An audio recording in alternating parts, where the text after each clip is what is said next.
দেবদার মুভি ধূমকেতু একটা record breaking box office collection করছে, আর এই রেকর্ড ব্রেকিং বক্স অফিস কালেকশনটাকে কেন্দ্র করে একটা নেগেটিভিটি শুরু হয়েছে। অনেকেই দাবি করছে যে এই বক্স অফিস কালেকশনটা নাকি ফেক, দেবদা কর্পোরেট বুকিং করছে। তো দেখুন, এটা শুধুমাত্র তারাই বলবে যারা বাংলা সিনেমার ভালো চায় না এবং যারা দেবদার হেটার্স, যারা দেবদাকে সহ্য করতে পারে না। এবং দেবদা এইসব সমালোচনাকে তোয়াক্কা করে না বলেই দেবদা আজ মেগাস্টার হয়েছে এবং দেবদা এত বড় একজন সাকসেসফুল সুপারস্টার। তো যাই হোক, আমরা কথা বলবো যে আজকে ডে 3 তে মুভিটা কত টাকা বক্স অফিস কালেকশন করলো। তো গাইস, অলরেডি দেবদা একটা আপডেট দিয়েছে, আজকেও 276টার মতো শো হাউসফুল দিয়েছে এবং এটা শুধুমাত্র দেবদার নেট বলছে।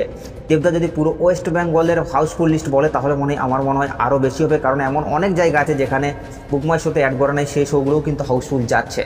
তো এখন কথা হলো যে এই মুভিটা তার ডে 3 সে কত টাকা আয় করলো। তো গাইস, এই মুভিটা তার ডে 3 সে বক্স অফিস কালেকশন করেছে প্রায় 2,75,00,000 টাকার মতো এবং টোটাল 3 দিনে মুভিটা বক্স অফিস কালেকশন করেছে 11,21,00,000 টাকা।